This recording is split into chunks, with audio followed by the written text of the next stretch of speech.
Hello guys, welcome back to my YouTube channel. आशा है कि आप सभी काफ़ी अच्छे होंगे और अपने एग्ज़ाम की तैयारी आप सभी काफ़ी अच्छे से कर रहे होंगे। आज का ये वीडियो काफ़ी ज़्यादा इंपॉर्टेंट है। ये संसद से संबंधित हमारा पार्ट 3 है। अगर पिछले 2 वीडियोस को आपने नहीं देखा है तो एक बार ज़रूर देखिए। देखिए, यहाँ पर केवल और केवल उन्हीं प्रश्नों को यहाँ पर बताया जाता है जो कि एग्ज़ाम में एक से अधिक बार पूछे गए हैं, चाहे यूपीपीसीएस का एग्ज़ाम हो, आरओ का एग्ज़ाम हो या फिर बीपीएससी का एग्ज़ाम हो। ठीक है, तो संसद के कार्य संचालन एवं विधायी प्रक्रिया से जो भी महत्वपूर्ण प्रश्न है उनको हम यहाँ पर देखने वाले हैं। तो अगर आपने देखिए इसके पिछला 2 वीडियोस नहीं देखा है, पार्ट फर्स्ट और पार्ट सेकंड, तो एक बार ज़रूर देखिए उन वीडियो को। अगर आपने नहीं देखा है तो एक बार ज़रूर देखिए। यहाँ पर देखिए हम पहला प्रश्न देखते हैं। देखिए पहला प्रश्न है, भारत की संचित निधि से निधि निकालने के लिए किसका अनुमोदन अनिवार्य है? यानी कि भारत की जो संचित निधि है वहाँ से अगर हम फंड निकालते हैं तो किसकी स्वीकृति होना आवश्यक है? तो यहाँ पर आप देख सकते हैं संसद की स्वीकृति होना काफ़ी ज़्यादा इंपॉर्टेंट होता है। ठीक है, देखिए संचित निधि, अगर हम बात करें संचित निधि के बारे में थोड़ा सा, तो भारत के संविधान के तहत एक विशेष फंड होता है जिसे आकस्मिक खर्च के लिए रखा गया है। और ये जो फंड होता है आकस्मिक निधि यानी संचित निधि, ठीक है, ये राष्ट्रपति के अधीन होता है और इस खर्च को संसद के अनुमति के पूर्व ही यानी संसद के स्वीकृति के पूर्व ही खर्च किया जा सकता है। बाद में इसे संसद की स्वीकृति कराना अनिवार्य हो जाता है।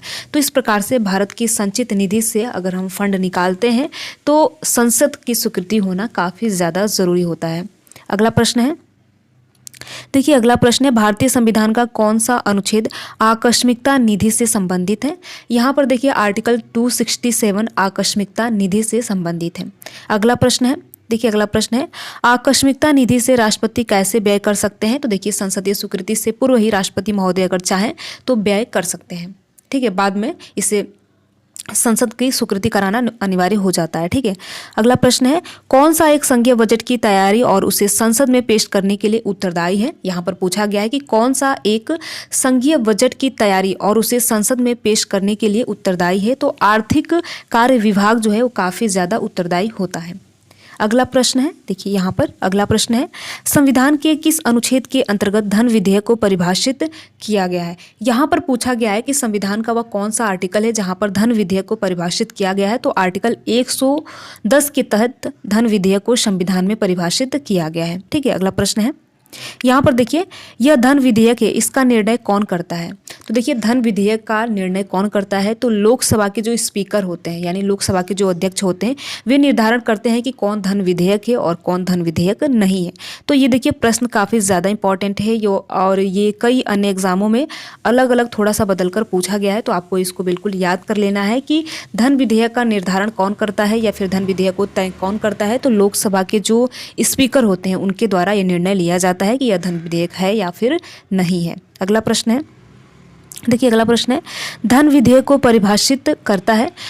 प्रमाणित करता है। यहाँ पर प्रश्न पूछा गया है कि धन विधेयक को कौन प्रमाणित करता है? तो स्पीकर यानी लोकसभा के जो अध्यक्ष होते हैं वही प्रमाणित करते हैं कि ये धन विधेयक है या फिर नहीं है। तो अभी मैंने जो ऊपर वाले यहाँ पर प्रश्न देख सकते हैं तो सेम वही प्रश्न है, थोड़ा सा इसमें बदलाव करके प्रश्नों को थोड़ा सा बदलाव करके प्रश्न पूछ लिया जाता है, बाकी उसका जो आंसर होता है वो सेम ही होता है। ठीक है, अगला प्रश्न है, देखिए अगला प्रश्न है, वित्त विधेयक को प्रस्तुत करने के विषय में सही कथन है। यहाँ पर पूछा गया है कि वित्त विधेयक को प्रस्तुत करने के विषय में सही कथन कौन सा है? तो यह लोकसभा में प्रस्तुत किया जाता है।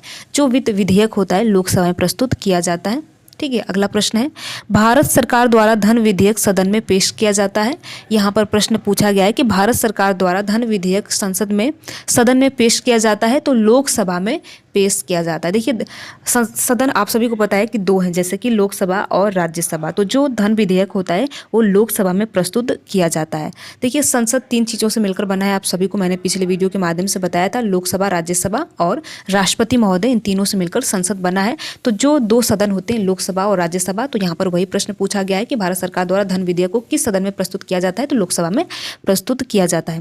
अगला प्रश्न है, धन विधेयक को पेश किया जाता है केवल लोकसभा में धन विधेयक को पेश किया जाता है। ठीक है, अगला प्रश्न है, धन विधेयक कहाँ पुनः स्थापित किया जाता है? तो लोकसभा में धन विधेयक पुनः स्थापित किया जाता है। अगला प्रश्न है, लोकसभा द्वारा पारित धन विधेयक राज्यसभा द्वारा पारित मान लिया जाएगा यदि राज्यसभा उस पर कोई कार्यवाही नहीं की जाती है। देखिए जो लोकसभा है अगर वो धन विधेयक पारित करता है तो अगर जो लोकसभा है, ठीक है, देखिए जो लोकसभा है वो धन विधेयक पारित करता है, तो जो राज्यसभा है अगर 14 दिन में राज्यसभा के द्वारा कोई कार्यवाही नहीं की गई तो उसे पारित मान लिया जाएगा। ठीक है, तो इस प्रकार से देखिए प्रश्न पूछा गया है कि लोकसभा द्वारा पारित धन विधेयक राज्यसभा द्वारा भी पारित मान लिया जाता है यदि राज्यसभा उस पर कोई कार्यवाही नहीं करती है, 14 दिनों के अंदर राज्यसभा के द्वारा कोई कार्यवाही नहीं किया जाता है तो लोकसभा के द्वारा जो धन विधेयक पारित किया जाता है उसे मान लिया जाता है कि वो राज्यसभा में भी पारित हो गया। ठीक है, अगला प्रश्न है, देखिए अगला प्रश्न है, कोई धन विधेयक लोकसभा द्वारा स्वीकृति हो जाए तो राज्यसभा इसे अधिक से अधिक रोक सकती है। ठीक है, सेम वही प्रश्न है, थोड़ा सा घुमाकर पूछ लिया गया है कि कोई धन विधेयक लोकसभा में अगर स्वीकृति हो जाता है तो राज्यसभा में इसे अधिक से अधिक कितने दिन राज्यसभा रोक सकती है, तो अधिक से अधिक 14 दिन तक राज्यसभा इसे रोक सकती है। ठीक है, अगला प्रश्न है, भारतीय संविधान का कौन सा अनुच्छेद वार्षिक वित्तीय विवरण से संबंधित है। देखिए ये प्रश्न काफ़ी ज़्यादा इंपॉर्टेंट है। आप सभी को पता है कि संविधान में कहीं भी बजट शब्द का प्रयोग नहीं किया गया है, बजट शब्द के जगह पे वार्षिक वित्तीय विवरण का प्रयोग किया गया है। तो यहाँ पर यही प्रश्न पूछा गया है कि भारतीय संविधान का कौन सा आर्टिकल वार्षिक वित्तीय विवरण से संबंधित है, तो आर्टिकल 110 में वार्षिक वित्तीय विवरण को बाकायदा परिभाषित किया गया है। यहाँ पर देखिए फिर से वही प्रश्न पूछ लिया गया कि कौन सा शब्द भारत के संविधान में उल्लेखित नहीं है, तो बजट शब्द संविधान में कहीं भी उल्लेखित नहीं है, बजट के बजाय वार्षिक वित्तीय विवरण का उल्लेख किया गया है जिसको परिभाषित आर्टिकल 112 में किया गया है।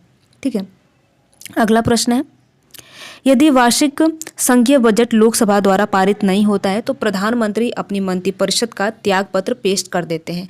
देखिए यदि वार्षिक संघीय जो बजट है लोकसभा द्वारा पारित नहीं होता है तो प्रधानमंत्री अपनी मंत्रिपरिषद का त्यागपत्र पेश कर देते हैं। तो इस प्रकार से देखिए यहाँ पर मैंने जो भी प्रश्न लिखा है वो काफ़ी ज़्यादा इंपॉर्टेंट है और एग्जाम में ये एक से अधिक बार पूछा गया है। अगला प्रश्न है, आर्थिक सर्वेक्षण प्रतिवर्ष संसद में प्रस्तुत किया जाता है। तो आप सभी को पता है आगामी वर्ष के बजट के पहले ही आर्थिक सर्वेक्षण प्रस्तुत किया जाता है। ठीक है, अगला प्रश्न है, लेखा अनुदान संघ सरकार को अनुमति प्रदान करता है। ठीक है, निश्चित अवधि के लिए भारतीय संचित निधि से धन निकालने के लिए जो लेखानुदान संघ है सरकार को यह अनुमति देता है।